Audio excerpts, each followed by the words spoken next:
नमस्कार. आज आपल्यासाठी आपल्या शाळेसाठी अत्यंत आनंदाचा व प्रेरणादायी क्षण आहे. कारण आज आपण ज्यांच्या भेटीला आलो आहोत असे ज्यांनी शिक्षणाला केवळ नोकरी न म्हणता समाजघडणीचे प्रभावशाली साधन म्हणून स्वीकारले आहे.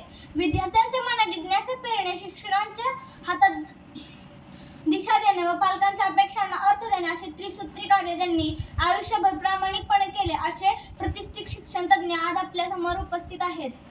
त्यांचे अनुभव म्हणजे चालता बोलता विद्यापीठ, त्यांचे विचार म्हणजे नव्या पिढीचे दीपस्तंभ आहेत. आजची ही मुलाखत केवळ प्रश्न उत्तरांची देवाणघेवाण न राहता आपल्या सर्वांसाठी दिशा ठरवणारा संवाद ठरेल अशी आम्हाला खात्री आहे. चला तर मग मुलाखतीस सुरुवात करूया. नमस्कार. आपले संपूर्ण नाव काय? माझे नाव अंजली विनायक बारसवडे. आपले बालपण कसे गेले? माझं सासरचं नाव अंजली विनायक बारसवडे आणि माहेरचं नाव आहे अंजली पांडुरंग धामणगावकर. मी मिरज, सांगली जिल्ह्यामधील मिरज तालुक्यामध्ये होते.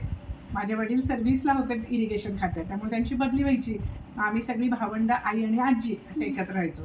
तिथं बालपणीचं म्हणजे 1ली ते 4थी भारत विद्यालय म्हणून माझं शाळा आहे तिथं, आणि 5वी ते 10वीपर्यंत ज्युबिली इंग्रजी कन्या शाळा म्हणून तिथं खूप प्रसिद्ध असलेली मिरजेतील मिरज एज्युकेशन सोसायटी संस्थेची ही शाळा आहे. त्या शाळेत मी घेतले. तिथून पुढं मी कॉलेजचं शिक्षण घेतलं, विलिंग्डन कॉलेज. विलिंग्डन कॉलेजमध्ये मी 11वी ते BSCचं म्हणजे लास्ट इयर TY पर्यंत, आणि BEd मी पुतळाबेन हायस्कूल म्हणजे जे कॉलेज आहे BEd कॉलेज ते सांगलीच्या इथे घेतलेलं आहे.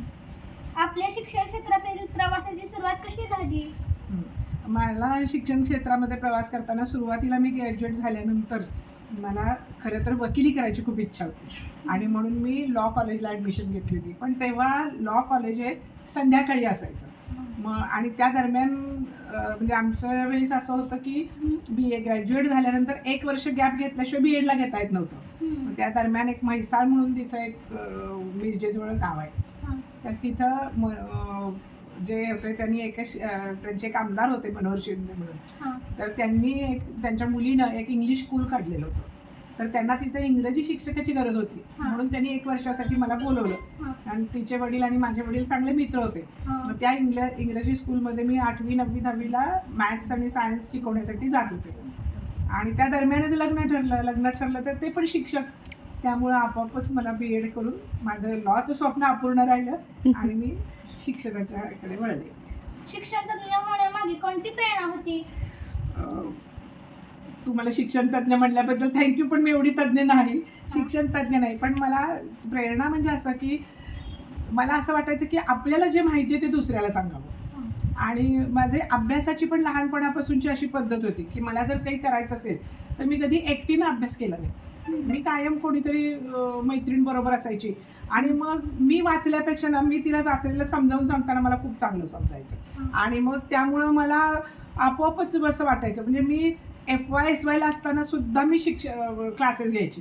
क्लासेस म्हणजे असे काही मोठ्या प्रमाणात किंवा कोणी पैसे देऊन असं नाही, तर मी अशीच आजूबाजूला तुमच्यासारखी जी छोटी मुलं असायची त्यांना बोलवायचे, मी तुम्हाला ही गणितं शिकवते, मी तुम्हाला विज्ञानामधला हा भाग शिकवते.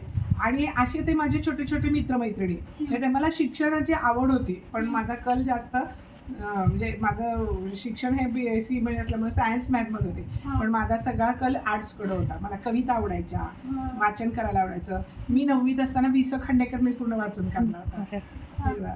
तेव्हा मला हे वि. वा. शिरवाडकर, पाटणकर म्हणून जे मराठीमधनं गझल लिहिणारे जे आहेत उर्दूकार, ते त्यांचं वाचन मी केलं होतं. त्यावेळेस मी अशा डायऱ्या केल्या होत्या. जे मला आवडतं ते मी अशी लिहून काढायचे. त्या डायऱ्या माझ्या मी अजूनही अशा जपून वगैरे ठेवलेल्या होत्या. त्याच्यामुळं मला आवड लागली याची. आजच्या विद्यार्थ्यांसमोर सर्वात मोठे आव्हान कोणते आहे? आजच्या विद्यार्थ्यांच्या पुढे सगळ्यात मोठे म्हणजे स्पर्धेचं आव्हान आहे. प्रत्येक ठिकाणी स्पर्धा चालू आहे. सगळ्या तुमच्या ज्या आहेत त्या परीक्षांना नावं सुद्धा स्पर्धा परीक्षाच आहे. आणि या स्पर्धेच्या युगात प्रत्येकाला फक्त काय होतं, स्पर्धा करू नये असं नाही, स्पर्धा केल्याशिवाय आपण पुढेच जाऊ शकत नाही आयुष्यामध्ये. पण जी स्पर्धा आपण दुसऱ्याबरोबर करतो त्याच्यात हार जीत असते, पण जी स्पर्धा आपण स्वतःबरोबर करतो त्याच्यामध्ये आपल्याला नक्की यश कितपत आलं आणि किती खोली आहे हे कळतं. म्हणून स्पर्धा आपल्या जास्तीत जास्त त्या मुलांना असं मार्गदर्शन करावे, तुम्ही प्रत्येक स्पर्धा परीक्षेचा अभ्यास करा, त्यामुळे तुम्हाला अभ्यासाची सवय लागेल. जास्त वेळ अभ्यास केला पाहिजे, सखोल अभ्यास. स्कॉलरशिपच्या परीक्षेत भले तुम्ही स्कॉलरशिप मिळो न मिळो, पण तुम्हाला एक अभ्यासाची दिशा मिळते. या पद्धतीने याचं वाचन केलं पाहिजे, याचे सखोल ज्ञान काय आहे, कुठल्याही गोष्टीचं मुळापर्यंत जर शोध घेतला तर आपल्याला ती कायमस्वरूपी लक्षात राहते आणि पुढं आपल्याला, नाहीतर मग ते आपलं पोपटपंची झाल्यासारखं होत असतं. विद्यार्थ्यांनी यशस्वी होण्यामागे कोणत्या सवयी अंगाराव्या? विद्यार्थ्यांनी यशस्वी होण्यामागे सगळ्यात पहिली महत्त्वाची सवय म्हणजे शिस्त.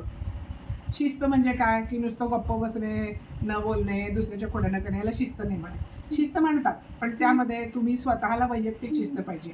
लवकर झोपलं पाहिजे, लवकर उठलं पाहिजे. उठल्यानंतर आपल्या शरीराची स्वच्छता ही बाहेरून जशी आहे तशी आतून पण पाहिजे. मग आतून आपलं मन स्वच्छ होण्यासाठी आपल्याला काहीतरी अध्यात्माचं पण पाहिजे. आपण लहानपणाच्या वयातच तुम्ही जर देवाची स्तोत्र वगैरे, म्हणजे मला आठवते मी लहानपणी रामरक्षा, भीमरूपी सगळं पाठ होतं, भले त्याचा काही अर्थ नको, पण आत्ता कळतं की अरे त्याचं किती महत्त्व आहे. आणि कुठलीही गोष्ट आपण अध्यात्माचा अवडंबर म्हणून नाही किंवा भीती म्हणून नाही, पण एखादी आपण वाचली, लिहिली किंवा माहीत असेल तर आपल्याला असं कॉन्फिडन्स येतो की नाही माझं चुकणारच नाही. हा म्हणजे जर एखादं देवाची स्तोत्र वगैरे लहानपणी पाठ केली आणि त्या नियमानं वागलो, मी यावेळेला दूध पिणार म्हणजे पिणार, यावेळेला मी आवडणार म्हणजे आवडणार, यावेळी मी मोबाईल बाजूला ठेवणार म्हणजे ठेवणारच, अभ्यास करणार म्हणजे करणार, हे जेवणाची वेळ ती जेवण पाळणार, त्याच्या आधी मला हात धुवायचे धुणारच, कितीही कुठं, म्हणजे ह्या जे शिस्त आहे वेळेवर काम करायची जर आपण शिस्त लावली तर आपल्या आयुष्यात जे शाळेत नीट लक्ष देऊन झालं तर वेगळा अभ्यास करायची पण गरज नाही ना. तुम्हाला त्याच काळामध्ये नुसतं क्लासला जाणं, हे करणं वगैरे काही न करता तुम्हाला यश मिळू शकतं. शिक्षण प्रक्रियेत पालकांची भूमिका किती महत्त्वाची आहे? पालकांची भूमिका तर सगळ्यात महत्त्वाची आहे. शिक्षक हे पालक आहेत, पण पालक हे सुद्धा दुसरे शिक्षक असतात. घरातले पालक पण आपले शिक्षक असतात. कारण किती तुम्ही वर्गात शिकवलं तर आई विचारते आज कुठला धडा घेतलाय, काय शिकवलंय, काय, मग आई तिच्या नॉलेजप्रमाणे पण तुम्हाला सांगते. आणि त्यावेळेस तुम्हाला जर दोघांचा संयोग एकत्र झाला तर तुमचा अभ्यास चांगला होतो, दृढ होतो. जो दृढ होतो तो पक्का, दृढ म्हणजे पक्का होतो. पक्का झालेला अभ्यास कधीच स्मरणातनं जात नाही. आणि मग तुम्हाला पालकांनी सुद्धा वेळेवर उठवणं, तुम्हाला वेळेवर हे करणं, या सगळ्या गोष्टी जर पालकांच्या असेल तर तो आदर्श तुमच्याकडे येतोच. आणि मग अशीच मुलं पुढं आपण आदर्श म्हणतो ना, काय कोणी मुलगा आहे असं म्हणतो की म्हणजे ते आदर्शाची पदवी नाही मिळाली तरी चालेल, बक्षीस नाही मिळालं तरी, पण समाजात त्या मुलगा हा मुलगा कधी असं वागणार नाही, हा मुलगा असं. या सगळ्यामध्ये शिक्षकांनी तीच पालकांची भूमिका आहे. संस्कार महत्त्वाचे. अपयश आले असता त्यातून बाहेर पडण्यासाठी आपण काय सल्ला द्याल? अपयश आले असतं तर पहिला सल्ला म्हणजे आपल्याला अपयश आलं हे आपण स्वीकारलं पाहिजे. म्हणजे आता मला गणितात मार्क कमी पडले तर नाही म्हणून केलंच नव्हतं, मी अभ्यास केला होता, मी लिहिलंच होतं, आपली अशी एक टेंडन्सी असते. मार्क कमी पडले की लगेच नाही मी लिहिलं होतं पण मला कसं मार्क पडले नाही, मला हे टाळायचं.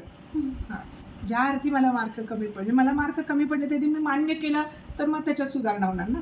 म्हणजे पहिल्यांदा अपयश स्वीकारलं पाहिजे आपण. मग अपयश स्वीकारलं की काय होतं, आपण त्याच्याबद्दल विचार करायला लागतो. का बरं मला असं झालं असेल, का मला गणितात मार्क मिळाले नाही, का मला इंग्रजीचे शब्द आले, अरे मी वाचलंच नाही, मी अभ्यासच केला नाही, मी अभ्यास केला एकदा वाचायला लक्षातच राहिलं नाही, मला अजून एकदा वाचायला पाहिजे होतं, मी सराव करायला पाहिजे होतं, मला आईनं सांगितलं होतं, मला बहिणी सांगितलं होतं, या गोष्टी आठवायला लागतात. म्हणजे स्वीकारलं ना आपण की आपण आत्मपरीक्षण करतो. आत्मपरीक्षण केलं की आपल्यामध्ये आपोआप सुधारणा होते. आणि त्याला अपयशाला घाबरायचं नाही. कुठलंही अपयश होऊ दे, जगात किती, आता तर तुम्ही लहान लहान आहात, जीवनात पुढे गेलात तर खूप खूप मोठी आपल्याला गोष्टीला तोंड द्यावं लागणार आहे. पण त्या सगळ्या गोष्टींना तोंड देण्यासाठी पहिल्यांदा ते स्वीकारायचं आणि घाबरून त्याच्यापासून पळून जायचं नाही, त्याला तोंड द्यायला शिकायचं. आम्हा मुलांना पुढील पिढीला कोणता संदेश द्याल? पुढच्या पिढीला संदेश देताना मी पहिल्यांदा एक महत्त्वाचं सांगते की आत्ताच्या याच्यामध्ये की आत्ता तुम्ही फार मोबाईलमध्ये सुद्धा चांगल्या गोष्टी खूप आहेत. म्हणजे आमच्या पिढीला मोबाईलचा फायदा झाला की खूप चांगल्या गोष्टी आमच्या पुढं ज्या आम्हाला वाचू शकत नव्हतो, माहीत नव्हत्या, ते यायला लागल्या. पण यातील चांगल्या आणि सगळ्यात महत्त्वाचं तुम्हाला अध्यात्माचा आधार घ्यायलाच पाहिजे. जेव्हा तुम्हाला आई वडील आणि शिक्षक सांगतात की आपले हे कुलगुरू आहेत, आपलं कुलदैवत आहे, आपलं हे आहे, त्याची तुम्ही मान्य करा, मोठ्यांना आदर द्यायला शिका, एकमेकाशी सहकार्यानं वागा, प्रत्येकाला मदत करायला धडपडा. या सगळ्या जर गोष्टी तुम्ही असेल तुम्ही केलं ना, हे बघा जसं आपण पेरतो तसं उगवतो. तुम्ही दुसऱ्याला मदत केली आपोआप दुसरा तुम्हाला मदत करतो ना. मग तू जर एखाद्याला पेन मागितलं आणि त्याला दिलं नाही, त्याच्या लक्षात राहिलं अरे मला यानं दिलं नाही, पण मग तो पण देत नाही. मग असं नाही करायचं. प्रत्येकाच्या सहकार्याची भावना पाहिजे आणि चांगला सल्ला द्यायचा, दुसऱ्याबद्दल कधीही वाईट विचार करायचा नाही. या जर गोष्टी, आणि आपला मार्ग आपण सरळपणे चालायचे. कोण वाकडं वागतं ह्याच्याकडे बघायचं नाही, दुसऱ्याला सुधारायला जायचं नाही, तक्रार करायची नाही विद्यार्थी देशात, आपण आपल्याच सुधारणा करायची. काय महत्त्वाचं. तुम्ही तुमचा बहुमोल वेळ आम्हाला दिल्याबद्दल आम्ही तुमचे मनपूर्वक आभारी आहोत. आजची ही मुलाखत संपवता असे मी सांगतो. धन्यवाद. धन्यवाद. मुलांना भेटून खूप आनंद झाला. तुमच्या सगळ्यांना माझ्यातर्फे हार्दिक हार्दिक शुभेच्छा. तुम्ही एक चांगला नागरिक, चांगली देशाचे एक चांगले घटक म्हणून तुम्ही या नाव कमवा.